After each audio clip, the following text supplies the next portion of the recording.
that's our typical participant. Just a quick look at our outcomes from program year 2021, which ended in June of this year. Last year. We served about 17,000. This year we're serving about 19,000. You'll see the average hourly wage at placement is $17.47, which as a national average, that's pretty good. $17.47 in San Francisco is not $17.47 in Jackson, Mississippi. So, averages are averages, but when you look at the wages that these folks are earning, that's not too bad. About 60, almost 62% of them were placed. Given the barriers that folks come into this program with, that's pretty significant. These are the retention numbers. So these are folks that were still employed the second quarter after they left the program and the fourth quarter after they left the program. So you see why we are putting an emphasis on retention, right? You see those numbers falling off a little bit. And here's all my data sources down here. You'll get a copy of these slides if you don't already have them. I mentioned stand down earlier. Stand down, I mentioned it because this comes out of our HVRP funding. This is a non-competitive grant, so this is first come, first serve. And these are events that are held at the local level to bring federal, state, tribal, local entities and businesses together with community organizations, social organizations, to hold these events and bring everybody in one place to provide as many services as they possibly can to homeless veterans. We award a small amount of money for these, $7,000 and $10,000 for one and multiple day events, respectively. But the services that they provide often serve as a catalyst to get folks back into the workforce. I don't know how many of you folks have been to a stand down, but what happens is some of the services that are provided, as you see there, veteran benefits counseling, we have the VA do that. They refer to different sources for housing, legal services. They provide mental health evaluations, things like that. They usually feed them and give them some food to take away. And a lot of these events are held in the fall. And so you'll see things like tents, sleeping bags, long johns, socks, underwear, boots, hats, gloves, things like that, that are provided to these veterans to make sure that they are okay. If you have any questions, here is an email address that you can email, and we will be happy to provide any other information that we possibly can. If you have any questions about the briefing that you forget to ask now, please let us know and we would be happy to help. Thank you, John. That was very, very thorough and comprehensive. So very much appreciate your hard work on that, as well as Jeff's. So at this time, Jessica, I think we can now take questions from the audience. I'm not quite sure how you want to facilitate this. Happy to receive questions in the chat here, or have the audience. Everyone's welcome to drop a question in the chat, and I'll read it out loud for one of you to answer. If you want to use the raise your hand function, you're more than welcome to do that. And these folks can answer you directly. But yes, now would be the time. Feel free to ask any questions you might have. And then a reminder that this session is recorded, so we'll make sure to share the link to the recording once we have that, and any slides or documents that DOL would like for us to share. We will be happy to get that out to the folks here.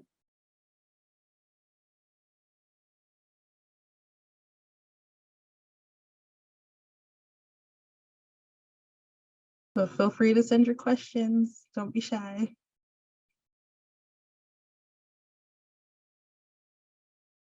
So I will add, while we're waiting, Jasmine, that our funding opportunity announcement was opened, I think on March 1st. And it closed, and we have gone through the adjudication process, and they will be, so the new awards will be announced probably in 3 weeks or so. So there may be new awards coming your way. I'm not sure yet, but Is great. We're looking forward to that. Okay, looks like I have a question from Vic Garcia. It says, what or how do public school districts with the Youth Build grant opportunity? So the most typical role that public school districts have with Youth Build is as a referral source, because most Youth Build participants left school without a diploma. We definitely have seen school districts who have a strong relationship with local Youth Build programs who, regularly update them on, give them lists of young people who left without the diploma, or connect them directly. That's kind of the most common role. We also have school districts who receive the Youth Build grant and implement the Youth Build program. That's a little bit unusual because, the young person can't be in school to participate in the Youth Build program. And so there has to be some creativity there in terms of the site where the programming takes place. Frankly, a lot of young people who left school don't want to be in a school. And so the school district has to get creative in terms of where they convene the Youth Build programs.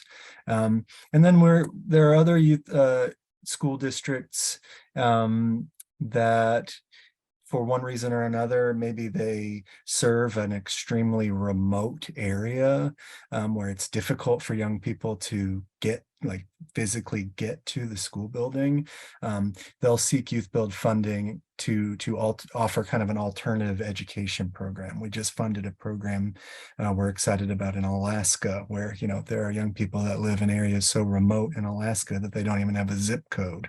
And so that school district is using their Youth Build grant to kind of provide this alternative education model for those remote learners.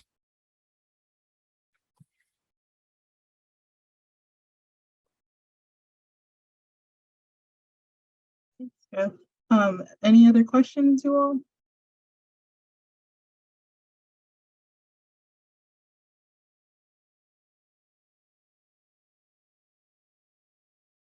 Okay. Is it quiet? Hold on. Yeah, I see the follow-up question about enrolling students. That's right. I mean, again, there are kind of ways to be creative here. But yeah, I think that would be the most typical arrangement if a school were to receive a Youth Build grant and to operate a Youth Build program.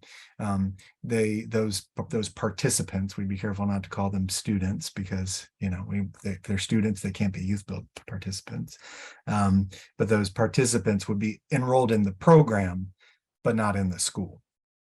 So I hope that answers your question. You have to be kind of creative with the vocabulary sometimes, but we have seen it work.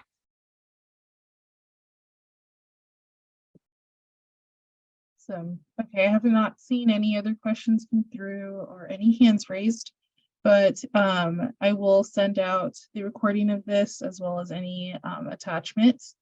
And if you all have any follow-up questions, feel free to shoot me a question and I'll be happy to send that over to our DOL contacts.